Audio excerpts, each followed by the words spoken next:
मित्रांनो, घुंगरू कथेच्या पहिल्या भागात आपण ऐकलं की सखाराम आणि मालती यांनी वर्षानुवर्ष मूल व्हावं म्हणून खूप नवस केले, पण मालतीची कूस काही उजवत नव्हती. आणि एक दिवस अचानक त्यांच्या आयुष्यात आनंदाची बातमी आली. पण माईंना मालतीच्या वागण्यात काहीतरी वेगळं जाणवत होतं. मालती शेतात जाते असं सांगून किन्नर वस्तीकडे वळत होती आणि हे सगळं माईने स्वतःच्या डोळ्याने पाहिलं होतं. मालती तिथे का जात होती आणि त्यामागचं खरं कारण काय होतं? आता पुढे. माईच्या डोळ्यासमोर मालती दिसत होती. आतून पोटात गोळा यायचा. पोटूशी सून अशा लोकांकडे का गेली असेल? विचारांचं थैमान चालू होतं. विचारात गाव कधी आलं आणि वाडा कधी आला हेच समजलं नाही. दार ढकलून माई आत गेल्या. रांजणावरलं मडकं घेऊन गार पाणी घशाखाली उतरवलं, पण घसा कोरडाच वाटत होता माईला. दिवसभर माई दारातच बसून राहिल्या. एक घास पोटात गेला नव्हता. दिवस मावळतीला गेला तसं माईचं काळीज धडधडू लागलं. मालती आल्यावर तिला विचारू का न गं? दुसरंच काय असेल तर? तेवढ्यात बापू आणि मालती दोघं सोबत येताना माईला दिसली.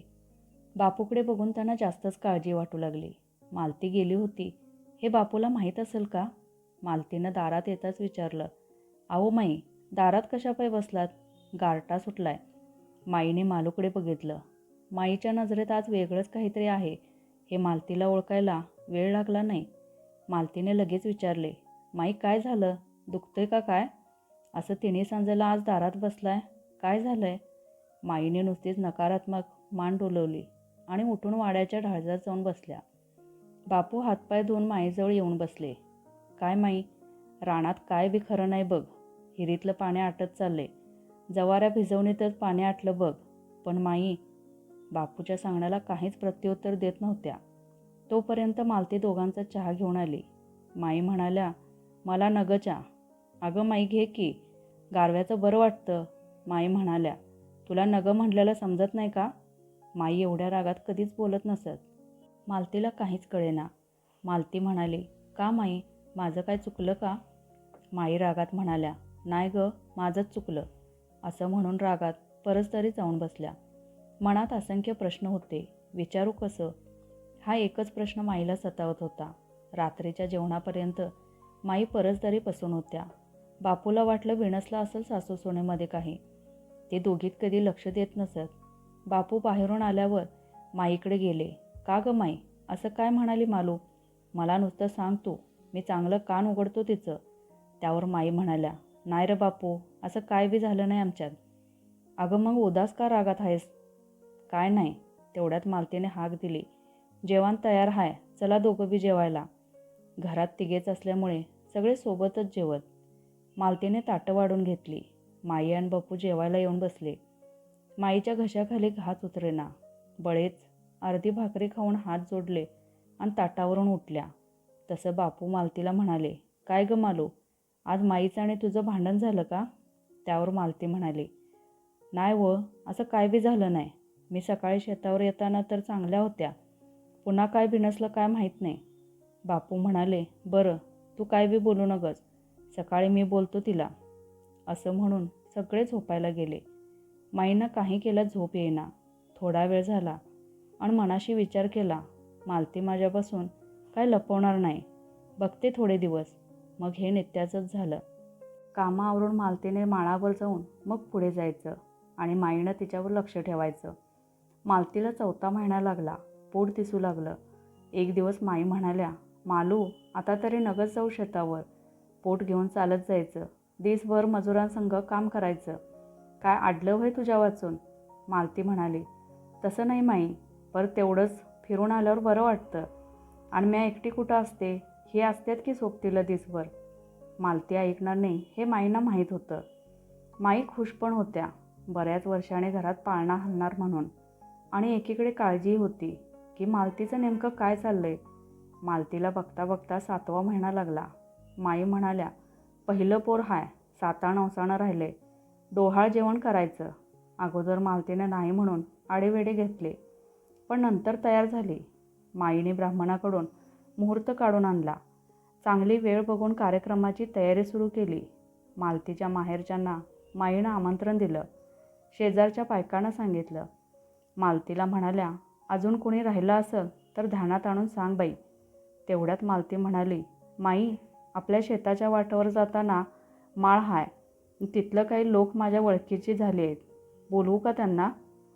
माई कसं तरी विसर पाडत होत्या, पण मालतीने आज स्वतःहून नाव काढलं.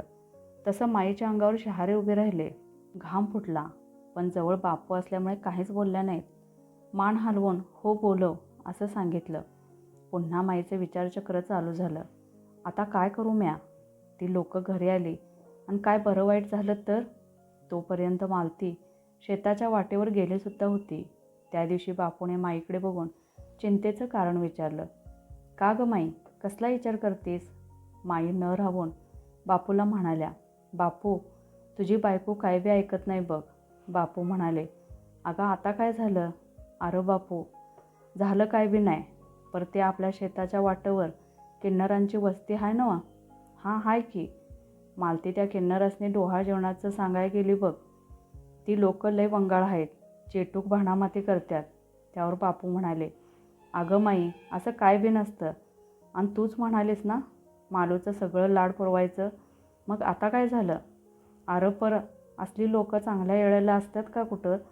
त्यावर बापू म्हणाले, अगं पोर झाल्यावर बोलवतात की त्यासनी. बापूला समजावून माई थकून गेल्या.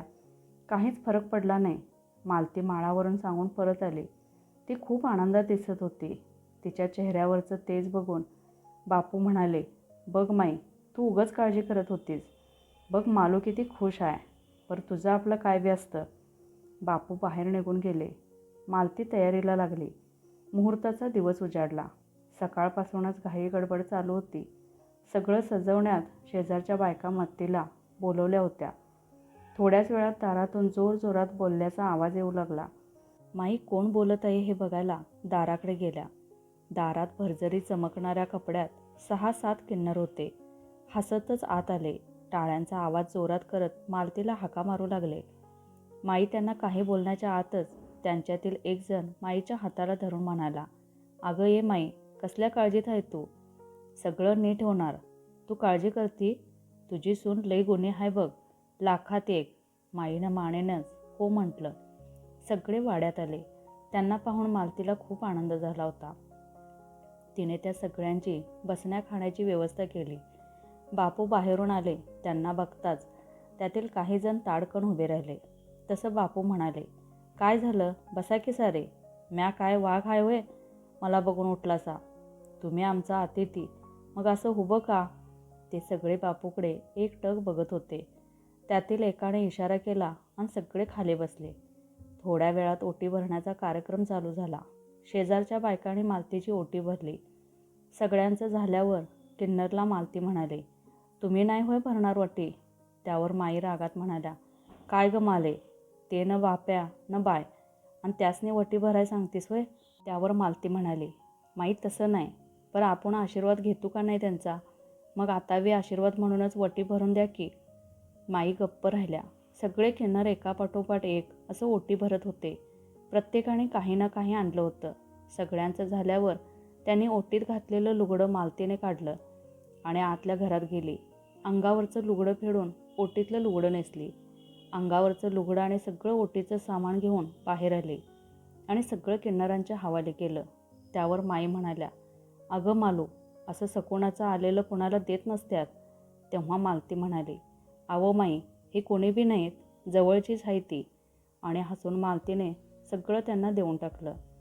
सगळेजण जेवून निघून गेले. माईला काही समजेना. त्या विचार करत होत्या, मालेवर ह्याने काहीतरी चेटूक केले म्हणून ती अशी वागते. दिवसामागून दिवस सरत होते. मालतीला 9वा महिना लागला, पण तिचं माळावर जायचं काही केलं थांबलं नव्हतं.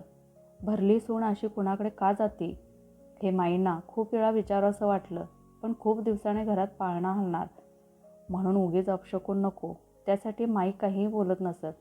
मनात विचार करत असत. एकदाची मोकळी झाली की मग विचारते जाभीला. एकदाचं काय ते होऊन जाऊ दे. महिना गेला, 9 दिवस गेले. शेवटच्या दिवशी मालती शेतावर आली. कशीबशी पावलं टाकत. पाय उचलत नव्हता. घामाघूम झालेली. माईनं लांबूनच तिला पाहिलं. भराभर पावलं टाकत त्या मालतीजवळ गेल्या. दोन्ही हाताने तिला सावरून वाड्यात आणली. ढाळजात बसवलं. तांब्या भरून आणला. तिच्या तोंडावर पाणी शिंपडलं. तसाच तांब्या तिच्या तोंडाला लावला. एक घोट पिऊन मालती म्हणाली, माई, लई दुखायला लागलंय, बसवणा झालं, पोटात कळा येत्यात, काहीतरी करा माई, नाहीतर म्या काय जगायचे नाही. माई म्हणाली, माले, अगं असा अभद्र बोलू नये, या बाळतणीच्या कळा आहे ती, घाबरू नकोस, काय बी व्हायचं नाही, म्या बघते सगळं, तू आत चल. मालतीला पाय उचलत नव्हता. कशीबशी आतल्या खोलीत माईने नेली. बाहेरच्या दारात जाऊन माईने शेजारच्या मुलाला हाक दिली. मुलाला बोलावून सांगितले, बापू गावाच्या चौकात असेल, लागलीच बोलीव, त्याला सांग लई घाई हाय, लगेच ये. मुलगा धावत बापूकडे गेला. निरोप ऐकून बापू धावतच घराकडे आले. माई तोवर बंबात पाणी गरम करायला ठेवत होती. बापू म्हणाले, काय ग माई, लई घाईत बोलवलीस, काय झालं ग?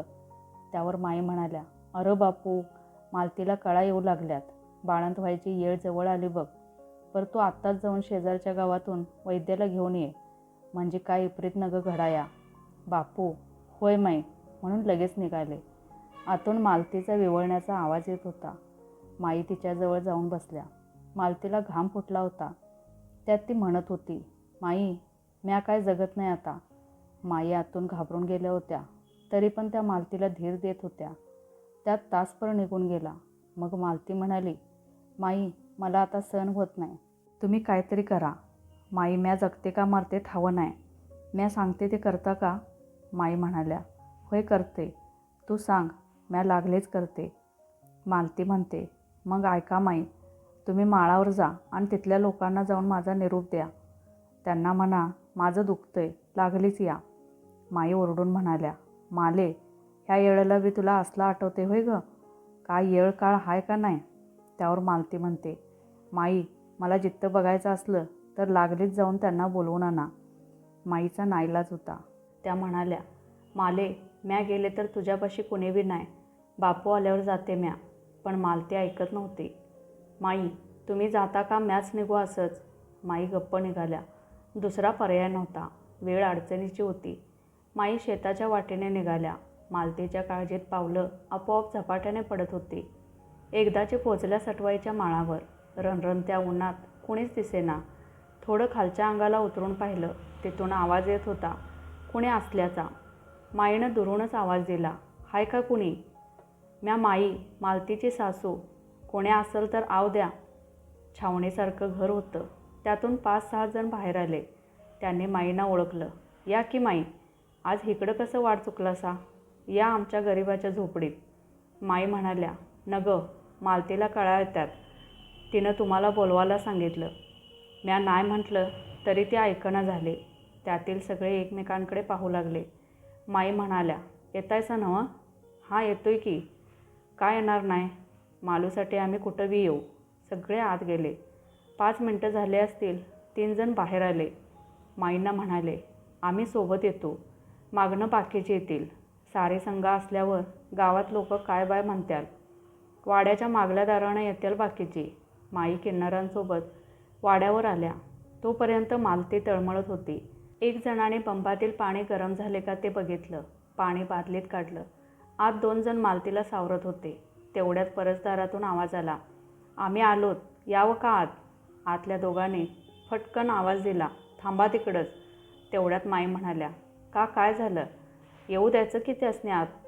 त्यावर एक जण म्हणाला, तसं नाही बघा माई, माळावरनं आल्यात, मग पायावर पाणी नका घ्यायचं का, म्हणून बोललो. माई म्हणाल्या, हां, बरं, असं म्हणून बाहेर आल्या. तसं त्यांच्या मागे एक जण आला. त्याने कळशी भरल्या हातात घेऊन माईंना म्हणाला, माई, तुम्ही बंबात अजून पाणी वता, म्हणजे मालतीच्या आणि लेकराच्या न्याहाला पुरल. माई दारात गेल्या. तोवर परसदारी उभे असलेले 2 जण आत आले. पायावर थोडं पाणी घेतलं. हातात कसलं तरी बोचकं होतं.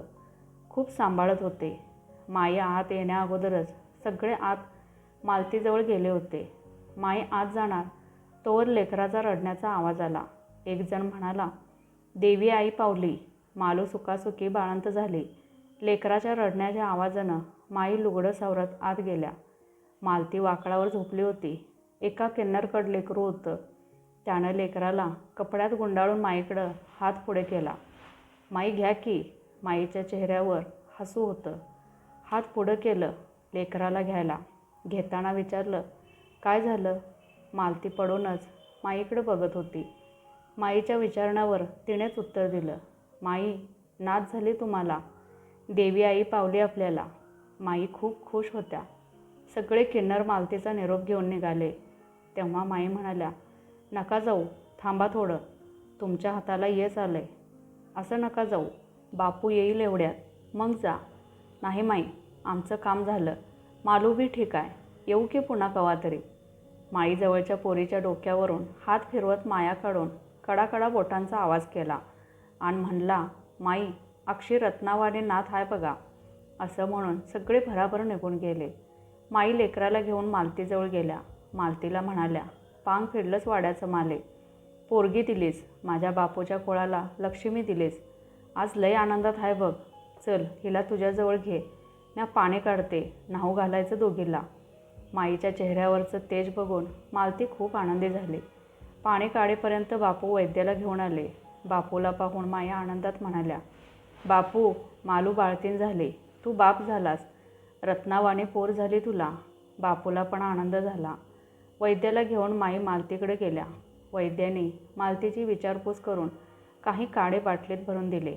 बापू माईला म्हणाले, म्या गावात जिलेबी वाटून येतो. वैद्य बुवा आणि बापू निघून गेले. माईने परमेश्वराला हात जोडले. सगळं नीट केलंच रे देवा, लय उपकार झालं. असं म्हणून माई कामाला लागल्या. सगळं चांगलं झालं होतं. माई बाळाची आणि मालतीची रोज दृष्ट काढत असत. सगळं घर आनंदी होतं. तसं बापूच्या घरात सगळंच भरपूर होतं.